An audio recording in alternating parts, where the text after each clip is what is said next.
Muy buenas tardes a todos, ya estamos de vuelta en este espacio de análisis, de reflexión, pero sobre todo de charla sincera y directa.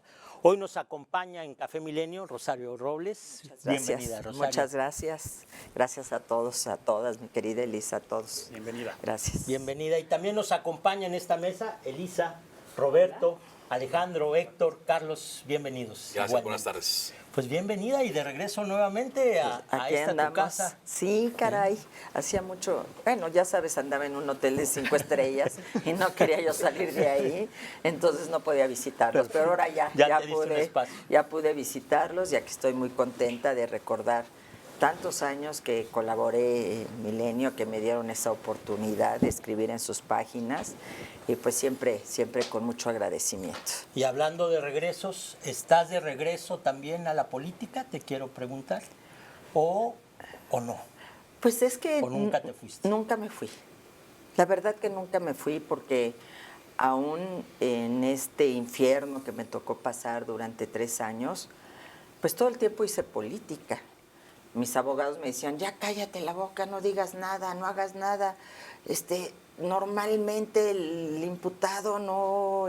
Y yo cartas al presidente, cartas al fiscal, denuncié al fiscal general de la República por unas declaraciones que hice y le ganamos ahí que había violentado mi debido proceso y mi presunción de inocencia. Y luego, cuando pasé la etapa del miedo y del por qué estoy aquí, de darme de topes en la pared, pasé al para qué. ¿Para qué estoy aquí? Por algo estoy aquí. Y entonces empecé a apoyar a las mujeres que ahí estaban, a escucharlas, a darme cuenta de la profunda injusticia que todavía vive en nuestro país. Logré apoyos como el que se nos hicieran estudios de mastografías y colposcopías, porque por la pandemia se habían dejado de hacer 2 años. Y en un lugar de muchas mujeres, pues esto es terrible, ¿no?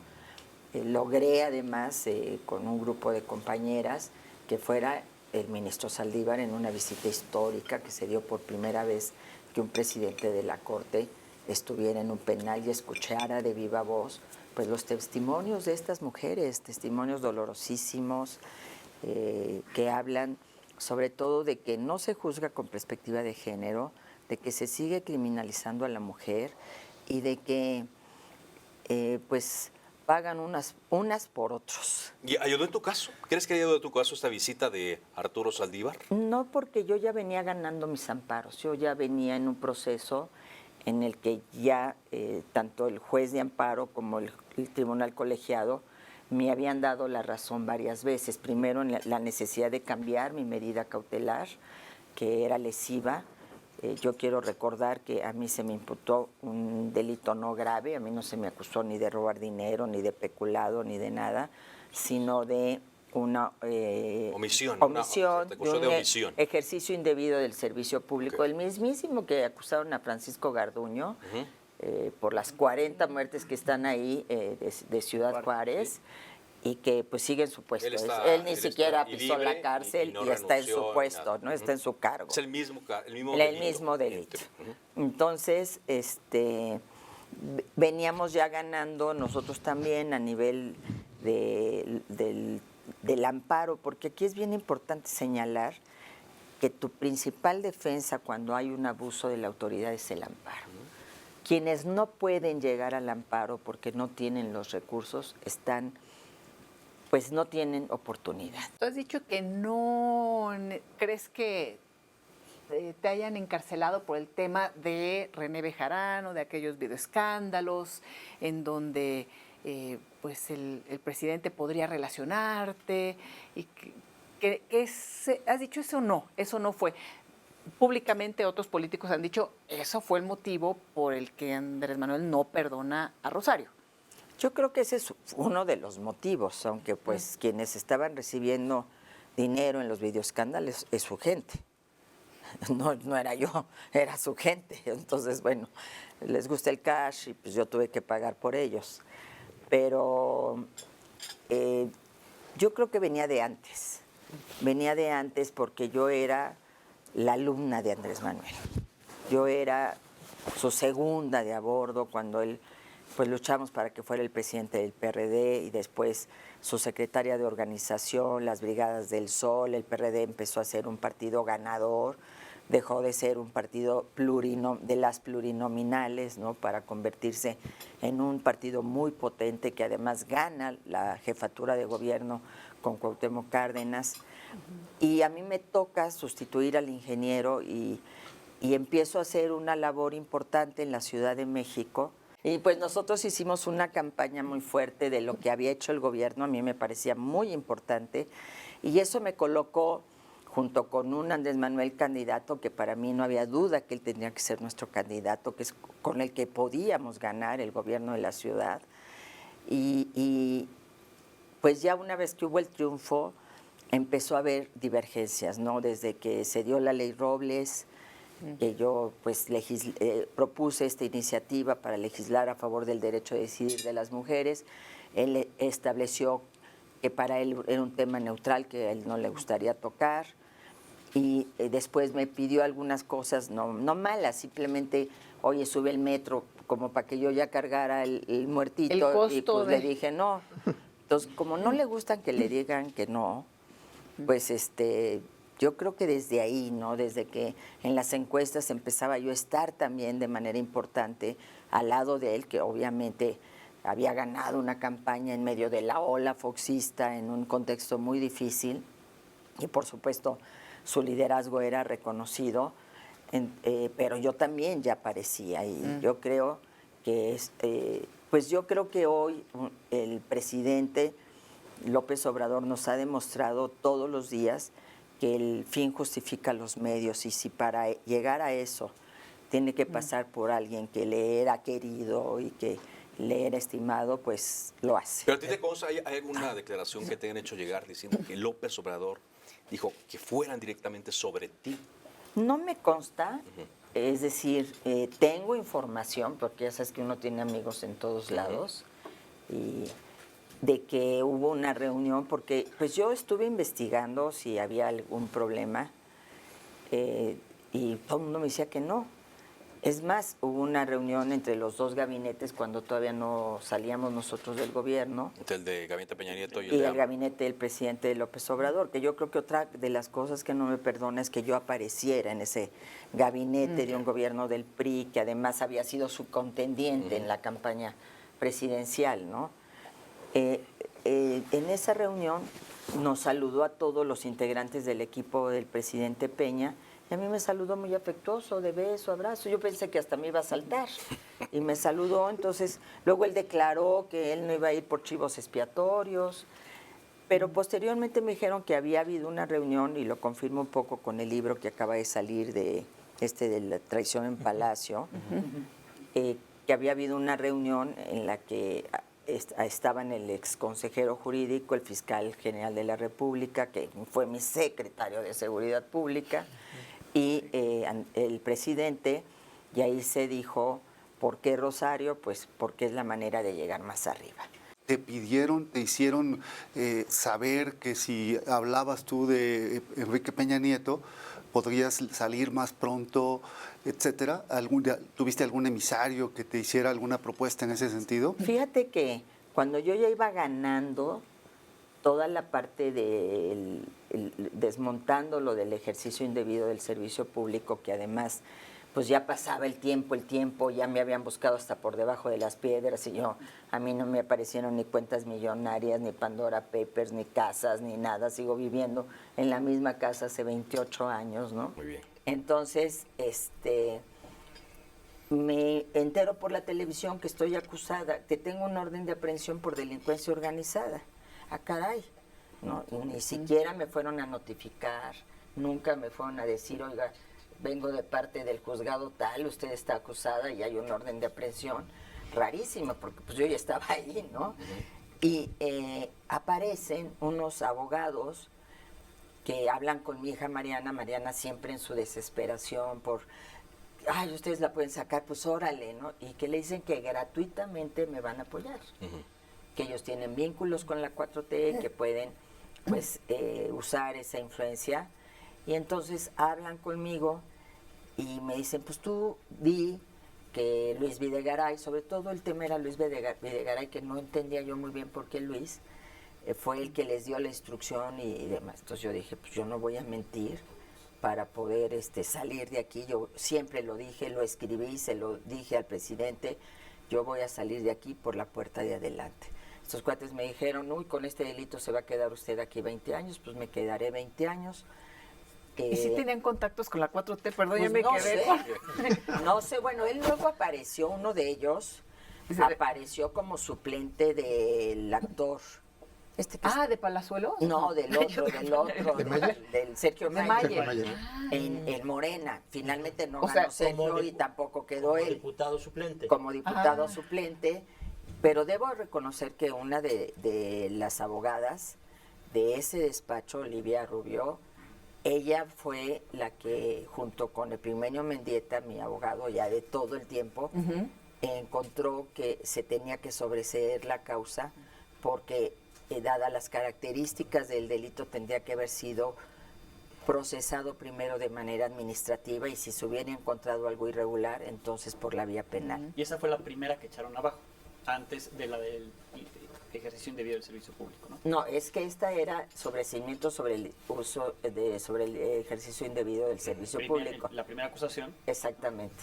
Y Olivia ahí jugó un papel importante, entonces tampoco puedo decir que todo el despacho, no, y a ella le tengo un gran reconocimiento. Él salió a decir que yo ya había aceptado que iba a involucrar a Luis Videgaray. Yo tuve que en ese instante hablar porque pues, yo hablaba todos los días a las 2:30 de la tarde y a las 7 de la noche, porque ahí tienes tus horarios. Entonces yo siempre hablaba con mi hija Mariana a las 2 y me dice, oye mamá, es que está saliendo esto. Y le hablé a mi queridísimo Gustavo, ¿no? Y le dije, Gus, por favor te pido que pongas un Twitter. Él y Mariana manejaban mi cuenta en ese momento, diciendo que eso es totalmente falso, que te autorizo a decir que es una mentira absoluta. Y ahí vino la ruptura con estos abogados. Rosario, y ya después de este tiempo que ha pasado, ¿cómo has procesado emocionalmente el asunto? Bueno, es muy difícil, la tuve que procesar desde adentro. Adentro, nadie sabe lo que es la libertad hasta que la pierdes. Uno, pues andamos todo el mundo de arriba abajo, hacemos lo que queremos. Y el día que entras a un lugar como esos, te das cuenta, y sobre todo cuando te ponen el candado en la noche, te das cuenta de que la libertad la has perdido y que no lo puedes creer. Yo no lo podía creer. Tuve al principio que leer muchísimo. Llega un momento en que dices, hasta aquí llegué, ¿eh? Y no lo dice Rosario, lo dicen todas. Es muy común. Pensaste, yo Rosario? lo pensé. ¿Una vez? ¿Muchas veces? Una vez. Dije, ya, ¿por qué voy a estar yo padeciendo esto? Y empecé a tomar meditación allá adentro, porque hay meditación, hay yoga, hacía yoga lunes, miércoles y viernes. Y empecé a tener mis cursos de meditación. Amigas mías que están muy metidas en todo eso me llevaban libros y entonces eso me ayudó mucho, ¿no? Empezar a encontrarte contigo mismo, a reflexionar también de mis propios errores, ¿no? Y sobre todo a regresar al origen. Fue un regreso al origen.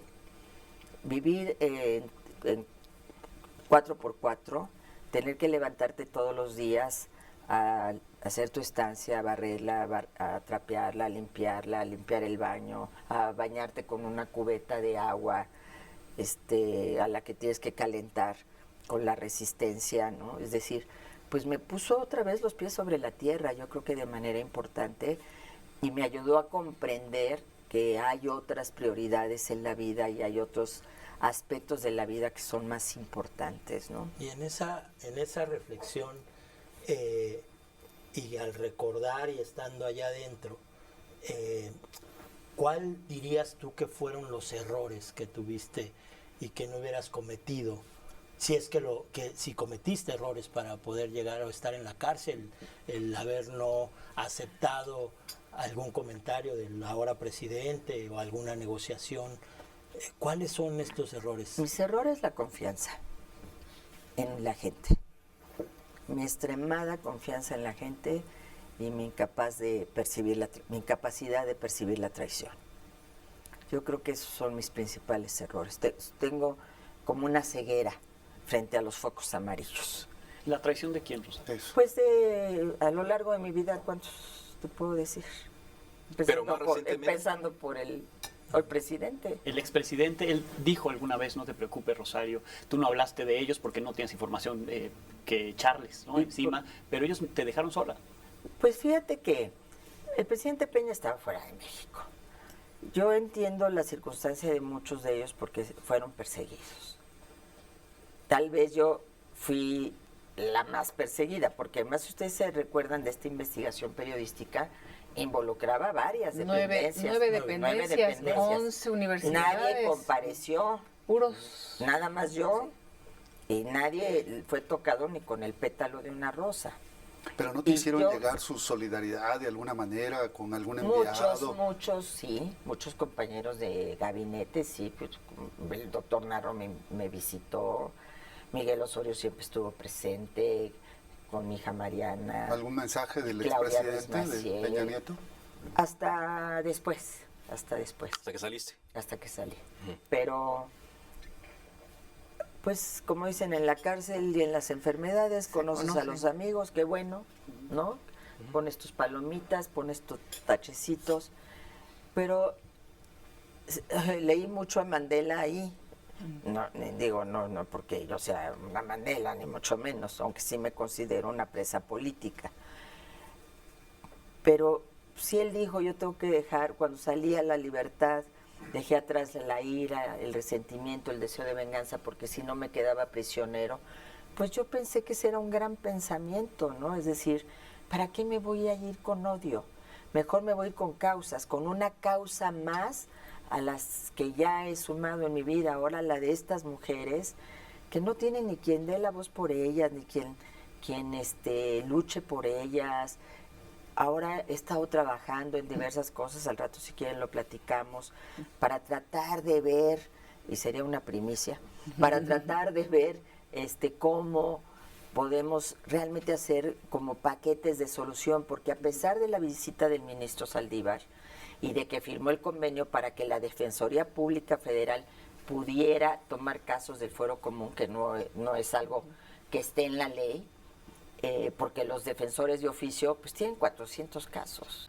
Oye, Rosario, a ver, pero nos habías dicho de una primicia, ¿de qué se trata esto? Bueno, es una primicia en el sentido de seguir luchando por la libertad de muchas mujeres que están ahí en Santa Marta, Catitla, pero que beneficiaría a hombres y mujeres que están privados de su libertad indebidamente y justificadamente. Ya tenemos la resolución ahorita de que 18 estados ya no van a aplicar la prisión preventiva oficiosa, lo que es un gran éxito y un gran cambio. Pero descubrimos con un grupo de abogados que hemos venido trabajando, que además lo han hecho de manera totalmente gratuita y solidarios con la causa, que en la nueva ley de ejecución penal, que se utiliza un poco para, oigan, me siento mal y no me sacan al doctor, que el juez de ejecución penal diga, ¿no? Hay un capítulo que dice, el sistema penitenciario está obligado, en federal y a nivel estatal, a presentar una política pública de preliberación bajo 5 criterios. Entonces, estos 5 criterios te permitirían que muchas mujeres salieran de la cárcel, u hombres. ¿Qué estamos nosotros trabajando? La política pública para proponérsela al sistema penitenciario de la Ciudad de México y al federal. Y también trabajando desde la perspectiva de género, que hay una omisión, porque van 7 años desde que se aprobó esta ley, que ha repercutido en que las mujeres, en este caso, estén separados de sus hijos y de sus hijas cuando podrían estar con ellos si se hubiera actuado con rapidez en hacer esta propuesta, que no es tan difícil.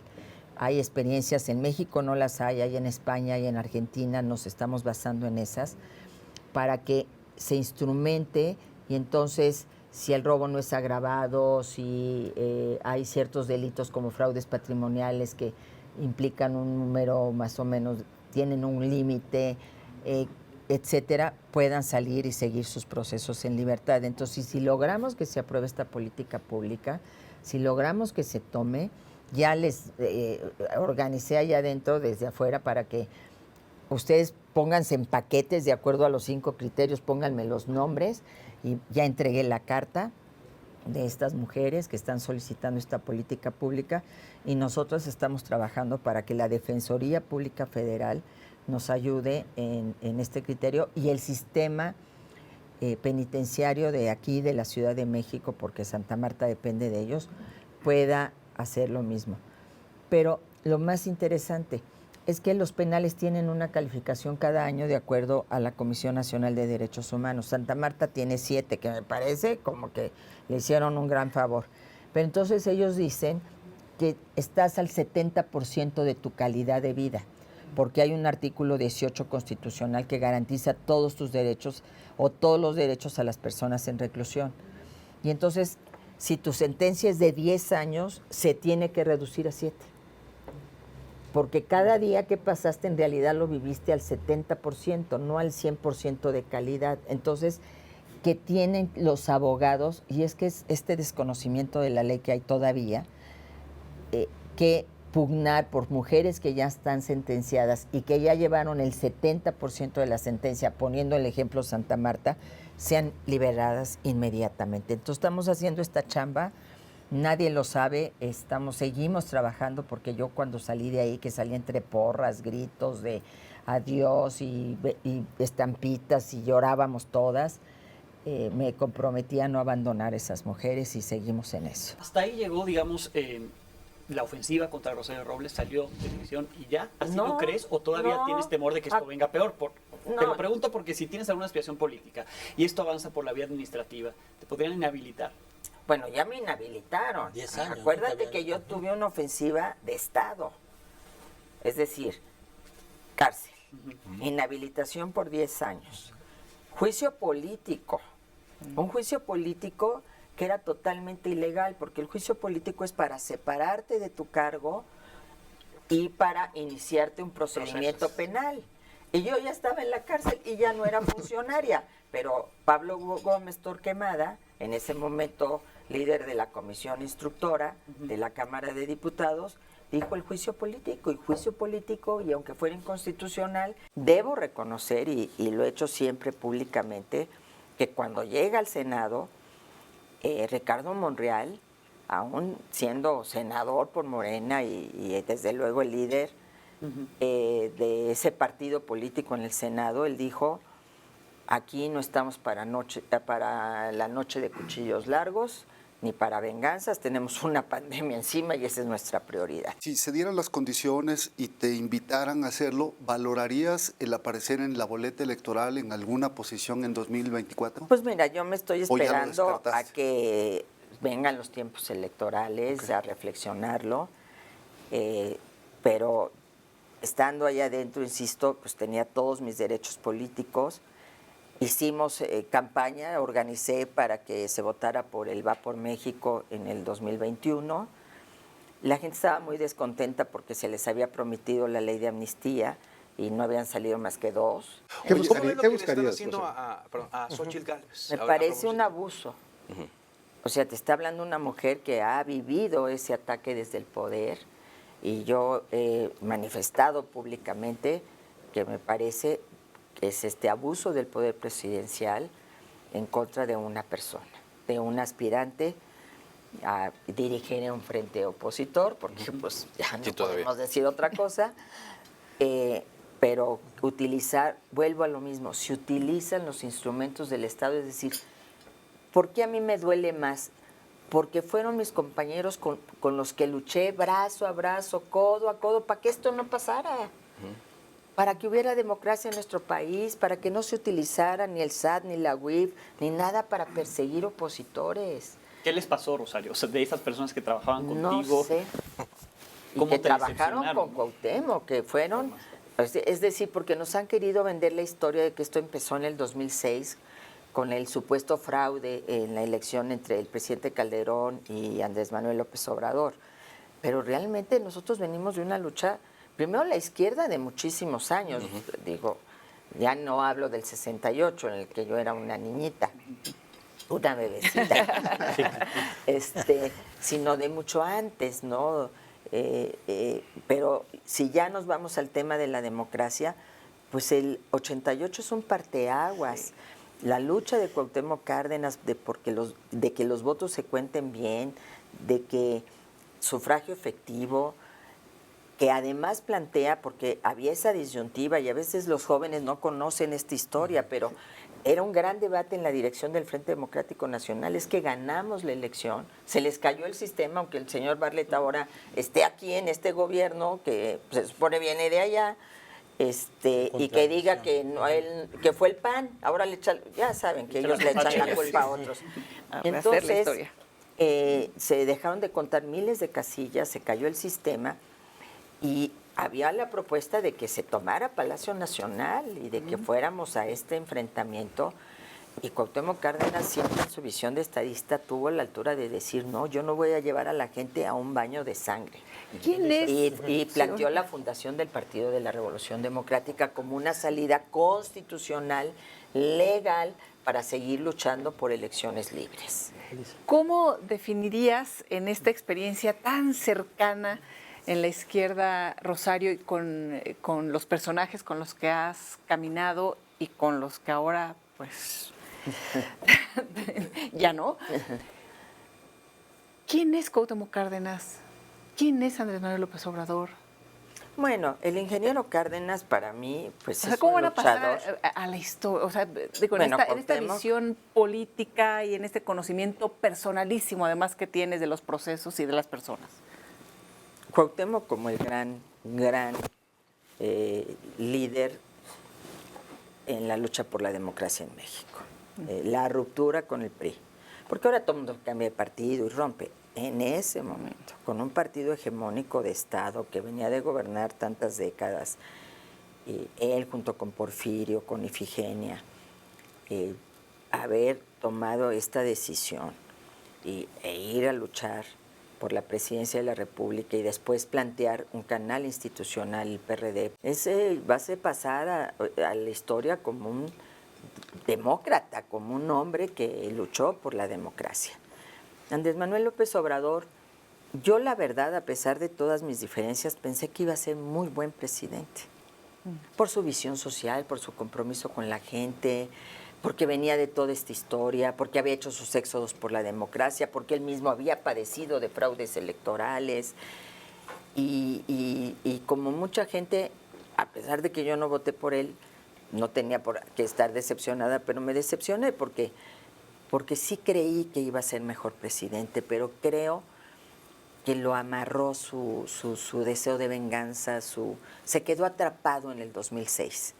Ya no superó ese momento y entonces creo que la desaprovechó enormemente. ¿Se hubiera sido un distinto presidente o un mejor presidente en 2006 que en 2018? Yo creo que sí, porque venía de ser un buen jefe de gobierno, a pesar de que el tema de la seguridad, ¿se acuerdan ustedes? Había sido un tema clave y hubo esta gran movilización de cientos de miles, casi 1 millón de personas vestidas de blanco, diciendo, pues, toma cartas en el asunto, ¿no? Ya desde entonces, como que el tema de la seguridad, eso era su punto flaco. ¿Pero no hubiera sido más riesgoso estar tan joven en el 2006 como presidente con esa idea de perpetuarse? No veía yo en ese momento un peligro. Lo vi cuando se dio esta confrontación y cuando él prefirió que yo pagara los platos rotos cuando los videoescándalos. Y después lo veo ahora, ¿no? Lo veo ahora porque no me explico cómo. O sea, pues siempre hay un video y siempre hay un tuit y siempre hay todo, y se los han sacado todos. Él era el presidente electo del PRD, Porfirio todavía era el presidente del partido, cuando la reforma del 96. Y todos dijimos, porque yo era la de la comisión en la Cámara de Diputados, era diputada, Cuauhtémoc, Andrés Manuel, Porfirio, los que estábamos en la Cámara de Diputados, es una reforma extraordinaria, es nuestro gran triunfo. Una de las cosas que incluso se sumó a la reforma que no estaba en la mesa fue la elección del jefe de gobierno de la Ciudad de México. La propuesta del PRI y el PAN era una elección indirecta. Y Porfirio, con su habilidad, logró que fuera por voto universal, secreto y directo. ¿Por qué vamos a ser ciudadanos de segunda? Los chilangos, nada más porque aquí es la sede de los poderes de la Unión. No.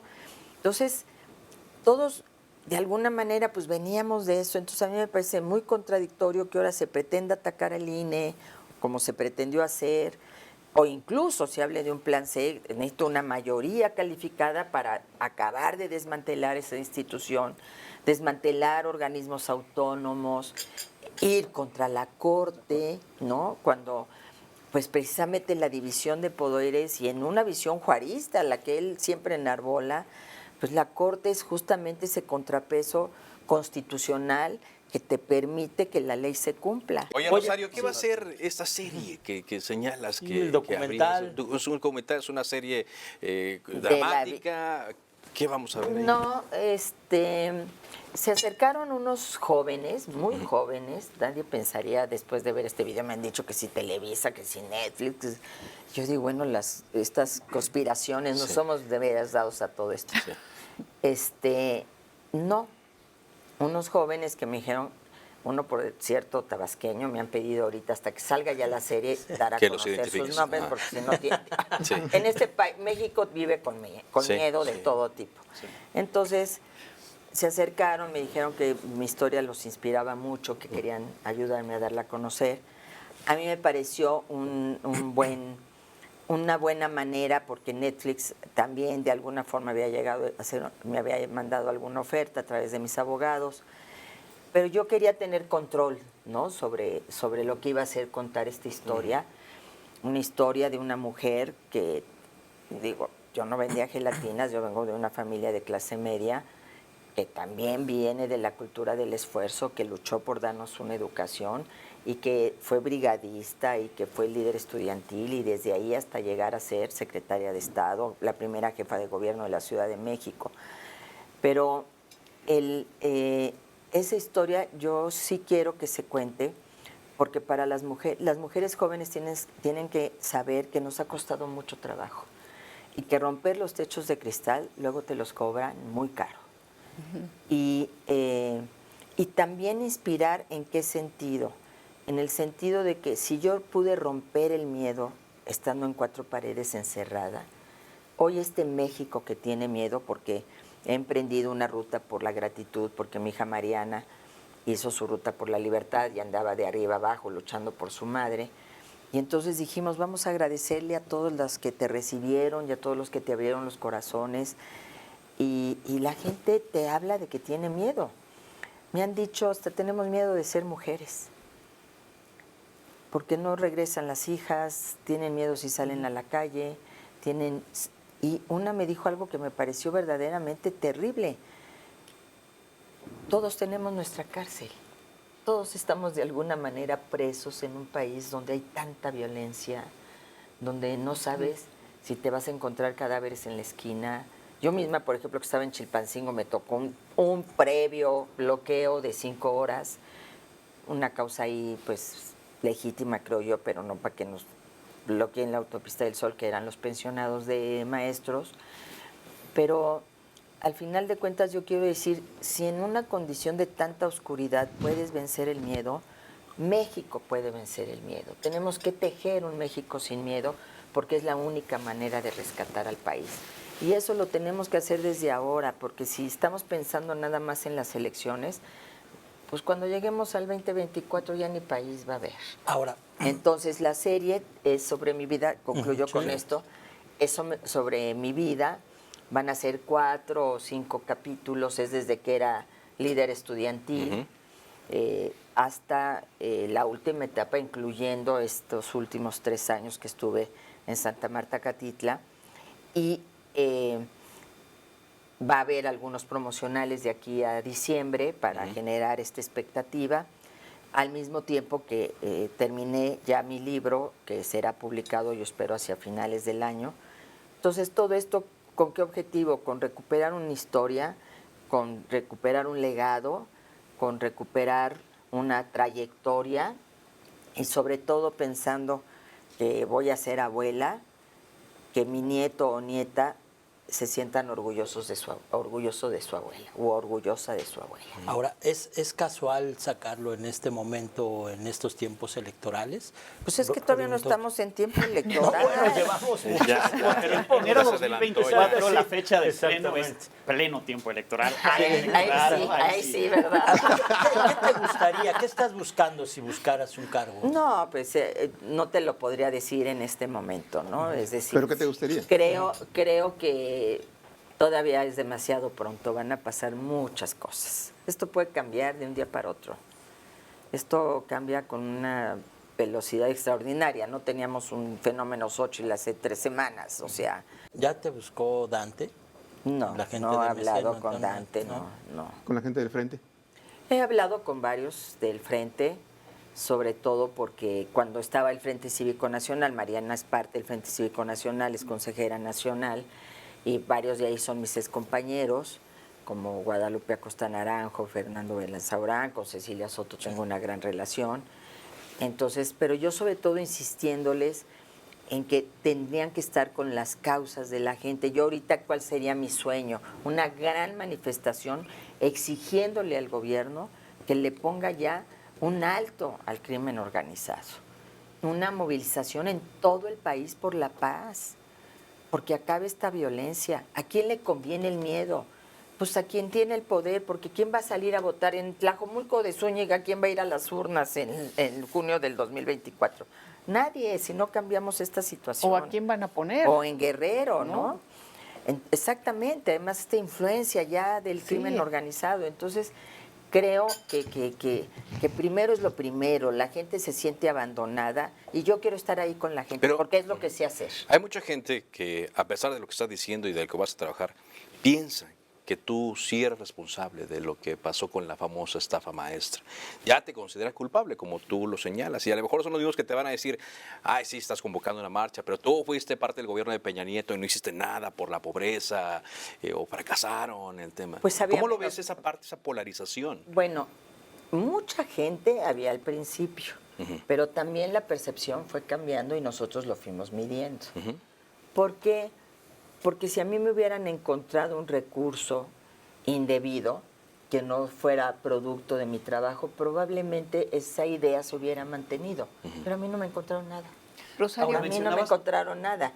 Entonces, yo no convocaría esa manifestación, pues yo quién soy. Yo les decía a los del frente y les digo al frente opositor y ojalá y Movimiento Ciudadano, es decir, ahorita tenemos que ir a escuchar a la gente, tenemos que saber dónde están sus dolores, dónde están sus miedos, para realmente poder rescatar a México y construir un proyecto de reconciliación y de unidad. El país está tan quebrado que quien llegue, de uno o de otro, quien llegue, no le pongo nombre, va a estar obligada o obligado a negociar, a dialogar para rescatar a México. Y Todo luego eso- Alex, ahorita. Sí, que eso- ahorita- Sí, termina, Todo, Héctor. todo eso dentro de un régimen de corrupción, Rosario. ¿Has revisado tu participación en este gobierno de Peña Nieto, en donde, bueno, pues hoy tenemos a Lozoya en la cárcel, tenemos muchos casos de corrupción que se dieron durante ese gobierno? Yo creo que se tiene que demostrar. Por ejemplo, pongo el caso en el que a mí me involucraron. El día de hoy no hay un solo convenio en firme en donde hayan demostrado que estuvo mal. No, no, Y como siempre digo, no tu caso, sino pero- tu participación en este gobierno, ¿no la has Pero mi revisado a la luz del participación- tiempo? Claro, pero mi participación siempre fue... El presidente Peña a mí nunca me pidió nada indebido. Mi participación, además, nunca fue a condición de afiliarme al PRI. Siempre me vio como una mujer de izquierda y me dijo, yo necesito una política social diferente y esa política la puedes tú instrumentar. Al grado de que la FAO nos reconoció la cruzada contra el hambre porque nosotros la tomamos mucho del modelo de Lula de Brasil. Ahí hay muchas políticas que yo creo que son muy rescatables. Está la otra parte, pero yo digo, ¿cómo vamos a juzgar? ¿Cómo vamos a juzgar cada gobierno? Porque pues hoy tenemos un Segalmex, hoy tenemos personas responsables de las muertes de migrantes que están tranquilamente en sus casas. Hoy tenemos gente que tiene recursos que, pues por más que, bueno, yo acabo de ver un senador que es el que quedó en sustitución de Ricardo Monreal, que tiene un departamento de 22 millones de pesos. Pues ya, pues digo, si a mí me hubieran encontrado eso, me hubieran hecho pedazos. Dice que lo renta. Bueno, pues Rosario, a un indígena. justo- Critican a una indígena porque De se que la supera, tienes, ¿no? sí, Porque es una se empresa. supera y llega a ser una empresaria exitosa, pero les parece normal que una empresa que tiene como líder a un indígena sea el que le rente. Y no sé si es chapaneco el indígena. Cuéntame. Sí. Ahí está toda la respuesta. Sí, sí. Rosario, justamente estabas hablando de lo que sucede ahora con lo que sucedió después, esta desproporción que incluso, pues en tu caso fue fundamental en el tema del juicio, ¿no? En donde hay un Segalmex, que es el presidente, ya se está investigando, no va a haber impunidad, pero al director de Segalmex dice lo engañaron y él no tiene nada que ver. Por cierto, es documentado también periodísticamente un desvíos 3 veces más de la estafa maestra en una sola dependencia de este gobierno, porque la estafa maestra, como Son las 9 recordábamos, dependencias. eran muchas. También está el caso de Garduño, en donde continúa cobrando de nuestros impuestos después de lo sucedido con los migrantes, más toda la tragedia de migrantes, del tráfico de Es migrantes brutal. que hay en colusión con el crimen organizado. En fin, sabemos esa magnitud, pero esta es lo que se documentó en relación a desvíos. ¿Tú tuviste conocimiento incluso de algunos subalternos o de gente que trabajara para ti que veas y digas, pudieron haber desviado recursos? Pues bueno, a mí no me toca, ¿no? Hacer esta investigación y no soy Ministerio Público ni juez. Me llamó mucho la Hablando de las atención traiciones, que perdón. Emilio Cebadúa de repente apareciera como testigo protegido cuando había sido mi oficial mayor y el que había firmado los convenios y diciendo que yo era la que le había dado las instrucciones. Cuando en las carpetas, porque como él estaba acusado en las mismas carpetas que yo, los informes de la UIF decían esta no tiene nada, ¿no? Y aquí sí hay dinero. Entonces, es parte de este vínculo Juan Araujo, Julio Scherer, interesante, ¿no? Ahí hay un hilo que a mí me sorprende mucho que no se haya investigado por la Fiscalía General de la República. Y siempre lo dije, ¿eh? Quien haya cometido una ilegalidad tiene que pagar por ella, pero se le tiene que demostrar. Y en el caso, cuando a mí me dijo el auditor Portal, el auditor superior de la Federación, Juan Manuel Portal, Rosario, que fue en el 2016, Rosario, yo ya no confío en su oficial mayor. Póngame un canal alternativo con el que podamos hablar. Le puse un canal alternativo. Algunos de mis compañeros me dijeron, oye, nos están pidiendo que aclaremos este convenio, tiene unas firmas que no son nuestras. Les dije, oigan, hay que ir a denunciar. Denunciaron ante el OIC. El OIC me dijo, maestra, no puedo, yo no tengo el peritaje o los peritos para identificar si las firmas son falsas o no. Entonces, denúnciese ante la Procuraduría, en aquel momento Procuraduría General de la República. Se presentó la denuncia por parte de ellos. Yo le pedí a mi área jurídica que se presentara como tercera afectada porque eran recursos de la SEDATU. Se presentó, la Procuraduría nos batió, nos dijo que no teníamos nivel en el entierro y dijimos, ¿cómo no? Si son recursos públicos de la SEDATU. Y esas personas que denunciaron hoy son denunciadas, hoy son perseguidas. Cuando a simple vista, yo no soy perito, ¿no? Pero ves las firmas y dices, es como la de la licencia que me inventaron, o sea, digo, no, esto sí no. Y yo entonces, dicen, es que tú no tomaste medidas.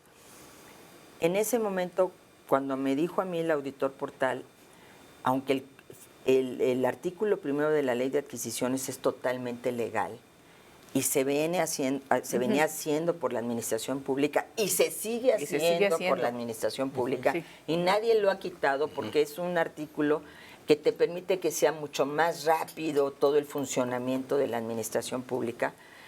Me dijo, yo aquí estoy ya viendo problemas, Rosario. Entonces yo emití un oficio, y yo todo eso lo presenté desde la primera audiencia.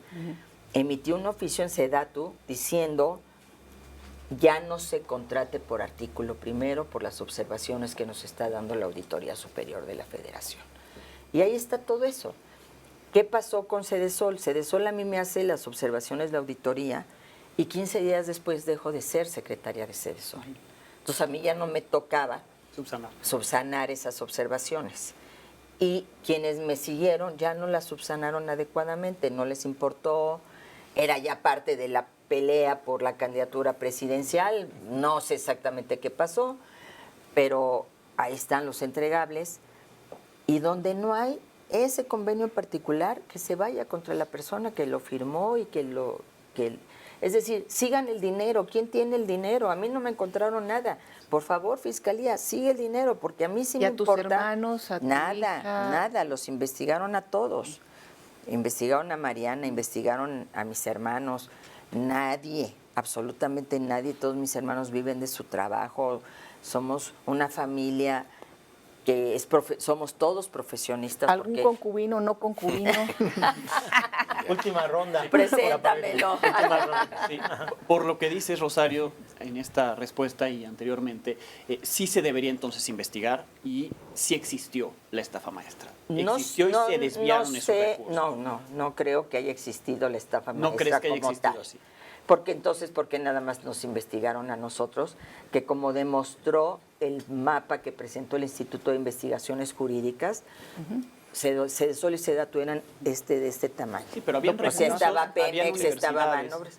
Pero Y yo te puedo decir... y no se daban los Ahí servicios. estaban, no, ¿cómo no? Ahí estaban los comedores comunitarios, estaban los brigadistas de la Cruzada Nacional contra el Hambre, estuvo el concierto en el Zócalo, en el Auditorio Nacional, estaban los coordinadores técnicos municipales, es decir, muchos de esos convenios, yo que era una secretaria de territorio, pues los vi en el territorio. O sea, no hubo una acción orquestada, es lo que quiero decir. Probablemente un convenio en particular, alguien dijo, híjole, este mecanismo está a todo dar. Porque sí se demostró que había empresas fantasma, que no era una empresa construida, que no se entregó lo que se estaba contratando a través de esas empresas. Eso no se demostró porque las universidades sí entregaron, y lo que la auditoría siempre dijo es que sí había entregables, pero que es más, han absuelto a rectores de las universidades porque han demostrado que hubo entregables. Lo que pasa es que lo que ha dicho los jueces y lo que dijo en ese momento la propia auditoría, el tramo de control de la señora Robles o de cualquier secretario es hasta aquí. Las universidades son autónomas. Si ellos contrataron empresas, pues como yo dije, investiguen esas empresas y vayan a ver a dónde dio ese dinero. Pues si el Estado tiene esos instrumentos. Y se debe de llegar ahí claro.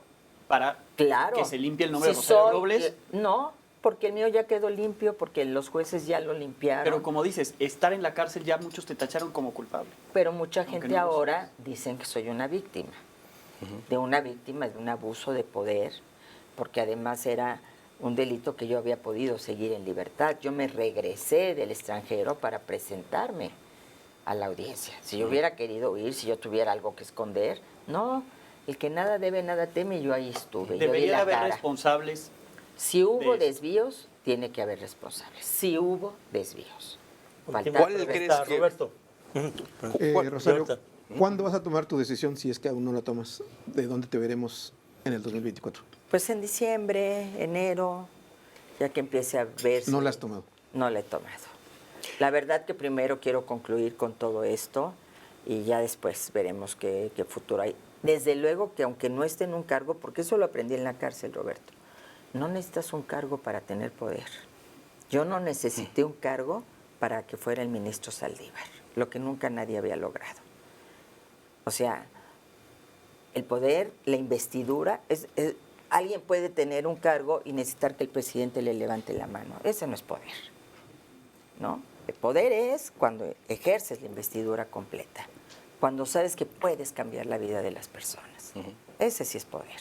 Tú que has estado, Rosario, en ambos lados de los grupos que ahora están disputándose o que están en la polarización, ¿cuál crees que va a ser el mayor peligro que enfrente el país en medio de esta lucha de aquí a un año que sea la elección? Pues esta polarización, ¿no? Estas campañas de odio, esta intromisión del presidente en la elección, que es contradictoria con su cállate chachalaca, ¿no? Y una elección de Estado. Pero para mí el riesgo más grave es esta polarización, porque ya nos peleamos en las mesas de los hermanos, ya nos peleamos entre familias. Tenemos que tejer un México sin miedo y tenemos que hacer patria, que es lo que estoy diciendo en mis promocionales. Bien, con eso nos quedamos. Muchísimas gracias. No, muchas gracias Muchas a gracias a ustedes. todos. Nos vemos en el próximo Café Milenio.